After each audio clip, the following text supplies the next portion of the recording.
Good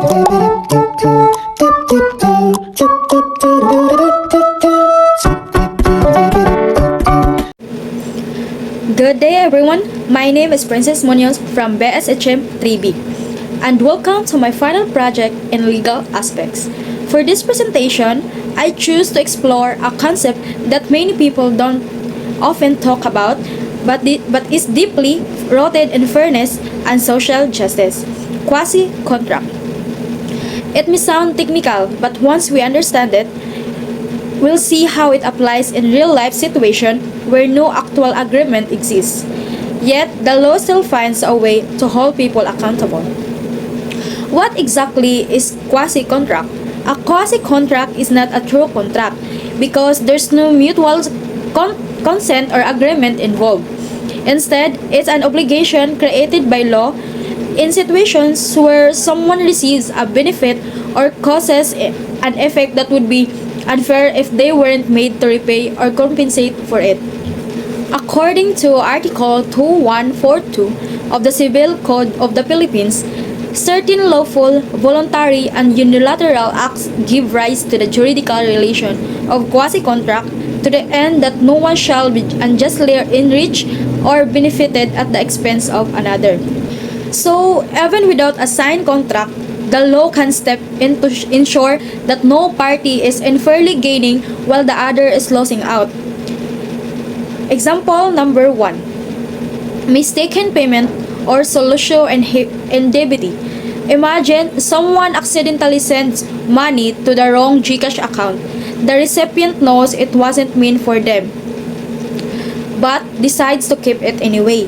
That's where the law comes in. Under the principle of solution indemnity, the recipient is legally required to return the money.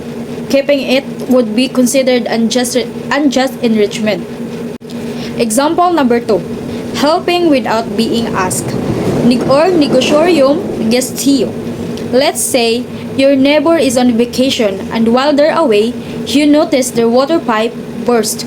You take it upon yourself to call a plumber and get it fixed to prevent further damage. Even if your neighbor didn't ask for your help, the law recognizes that you acted in a good faith, and they may be required to reimburse you for the cost. These situations falls under negotiatorium gestio, another form of quasi-contract. What makes quasi-contract unique? First is no mutual agreement. The obligation doesn't come from a formal deal, but from what's fair. Second is acts done lawfully and voluntarily. There's no intention to deceive or harm. Aims to correct unfair gain. The law wants to avoid situations where someone benefits without giving anything back. Why this law matters?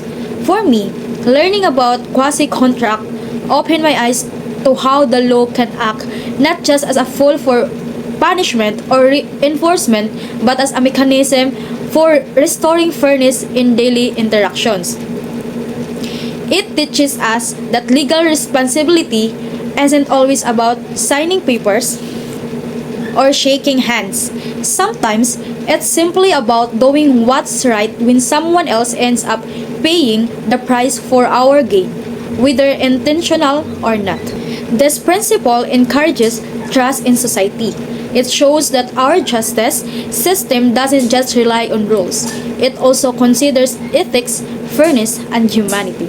In summary, quasi-contracts serve as an important reminder that even in the absence of a written agreement, the law can step in to correct unfair situations. Whether it's returning an accidental payment or compensating someone for stepping in during an emergency, these legal obligations reflect a deep sense of responsibility and fairness.